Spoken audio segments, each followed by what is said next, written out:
Good morning, good people. So today is day 7th as I count down to 50. In 6 days, I will be 50 years old, and it's the closer I get, the more surreal it gets. God is a keeper. Yes, He is. Sometimes favor ain't fair, but I'm glad there's favor on my life. That's for real. So where have I been? I've been writing a book. Can't you see I'm a hot mess? Nothing has happened in my life other than my book, The Politics of Respectability. It will be released no later than my birthday, I pray.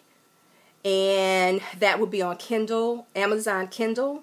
And of course, you know, that's compatible for all iPads, Apple products, and Androids. And after that, it will immediately probably take about another week to finish the layout so that I can have it on Amazon Creative Space, which is a paperback that they make per order. And as soon as I can make enough money, I will print the books myself and distribute them. So I have been crazy. That's why I have been missing. So what I wanted to talk about today is my blog.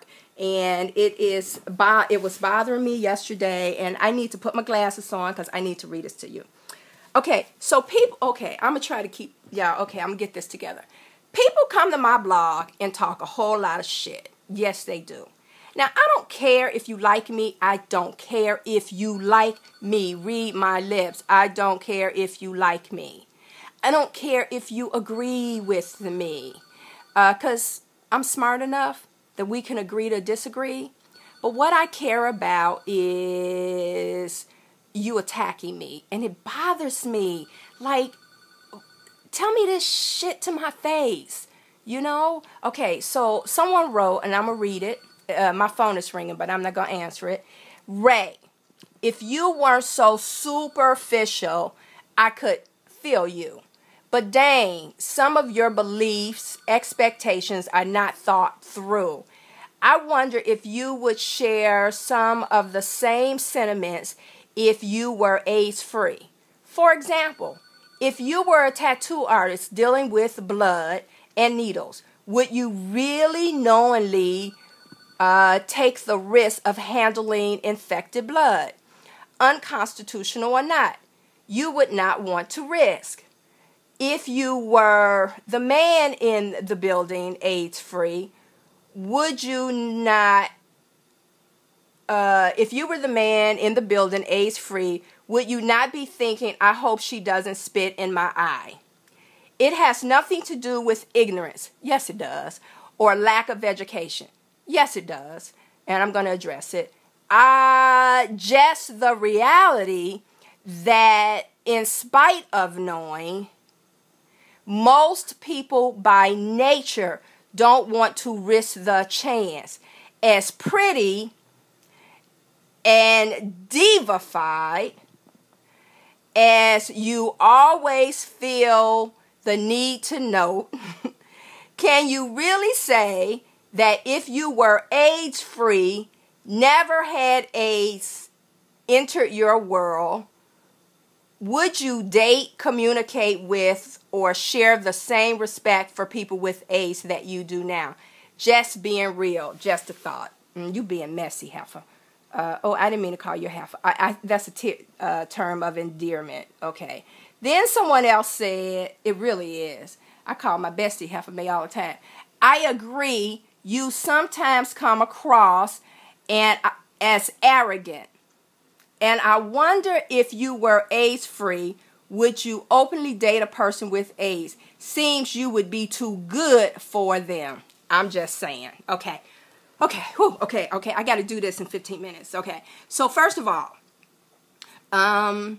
the thing about tattoos. So this person obviously reads my blog. So because they've read the blog about me being denied a tattoo a couple years back. And, you know, it's always real interesting how people come to the blog and make a comment on a blog and ain't got nothing to do with what they talking about. That's funny. And it's something that I wrote 2 years ago. I was denied a tattoo. And you know what? I sued their ass. Yes, I did, because it's against the law. Right. Now, how I feel about that, let me be realistic. If you became a tattoo artist, in the last 32 years, if you entered a field, some kind of career that required you to handle blood in the last 32 years, and you don't want to come across people with HIV, if you know they have HIV, then you need to get a new job. For real, you need to get a new job. How you going to enter a field with this risk, knowing that there's this risk, and then don't want to deal with the risk? You can't have it both ways. I can see it if you entered this field prior to AIDS, and then you're stuck. But it's been 32 years, baby cakes. If you became a tattoo artist in the last 32 years and you don't want to deal with people with infectious disease like HIV, and guess what? You got to deal with people with hepatitis. It's better to know than to not know, okay? And, okay, I ain't going there. Let me just say, yeah, so that's the real deal. I am not being unrealistic. I think they need to get their ass a new job.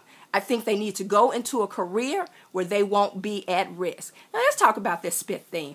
I don't know which blog she was talking about, because I did a blog and I mentioned about the laws and how they attack people with living with AIDS.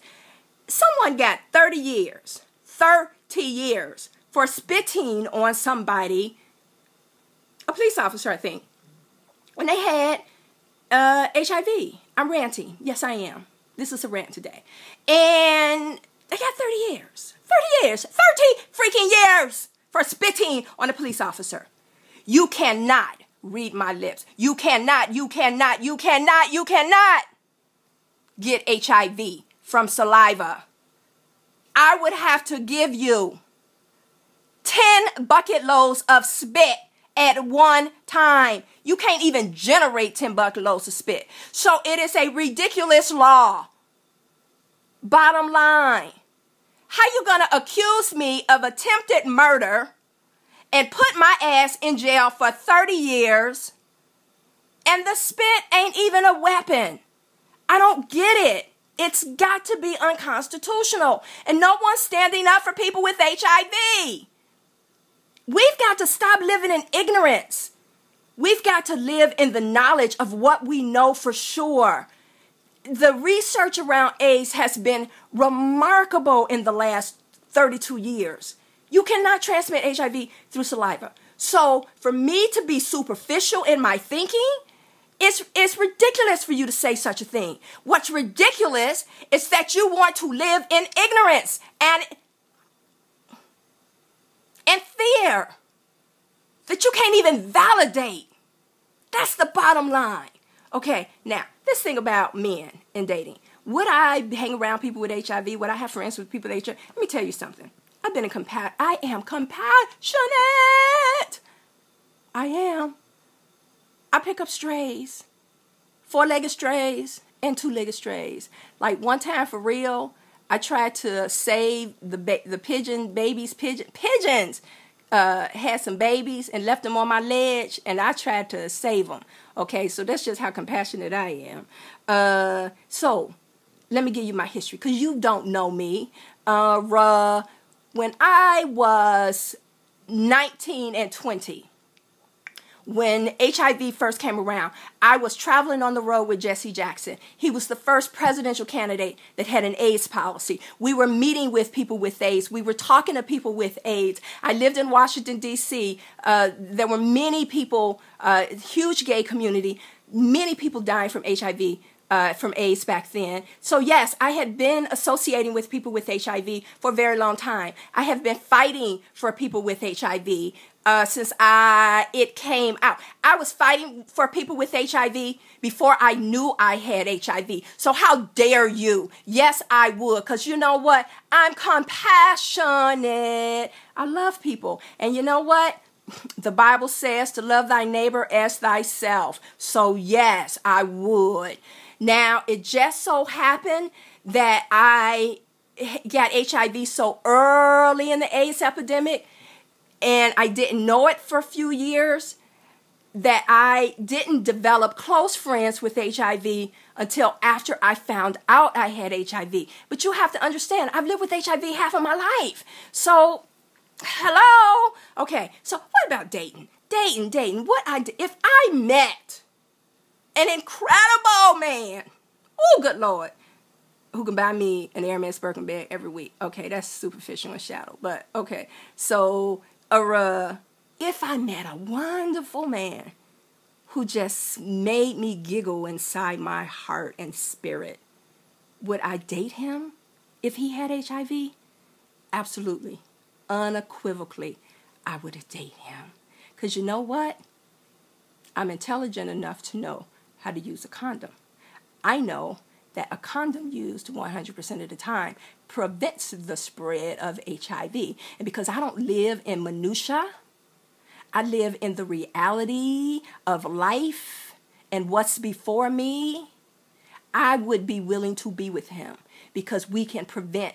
And today with technology, this is what I know. I got a piece of hair standing in there. That's superficial, y'all. Okay, what I know is that if a person with HIV is taking their medications and their viral load is non-detectable, it's like a 2% chance that they would infect their partner. So yes, if I met someone who just knocked me off my feet, yes, I would date him. And what about his health? I would treat his health with the same compassion and care that I would anyone else that I dated that had some kind of chronic illness. I would be there to support him. So don't be challenging me on my shit, because I live. I fucking walk tall. Oh, Lord, I'm cussing, I'm ranting. Father, forgive me, because these people going to say I am not a minister and I am not a representative of being a preacher. I'm dealing with that in my book, by the way, y'all. I ain't small, and I try to walk the walk in my life. Sometimes I fall short, but I walk it as best as I can. Now, let's talk about this pretty thing. Yeah, I'm cute. My hair ain't been combed in 3 days. I ain't got no makeup on my face. But, and guess what? If I was that superficial, I wouldn't do these YouTubes without any makeup. Now, I don't do nothing without earrings, but I wouldn't do these YouTubes with my hair erect or no makeup. Okay, so your concept of me being superficial is crap. Okay, but let's deal with that. I grew up in a household quickly where I was told I wasn't never going to be nothing. I was told I wasn't never going to be shit. Yeah, I got a few more minutes. I grew up in this household. It took years of therapy and work on myself to learn to love myself, to learn to celebrate myself, to learn to appreciate myself. So don't be mad at me because I love me. Okay? Learn to love you as much as I learn myself. So why you mad? That's what I want to know. Why you mad? Why you mad? Why you mad at me? Is it because I live and thrive and I keep going with my life, even with HIV, that I don't let nothing get in my way, that I keep it moving? Is that why you mad?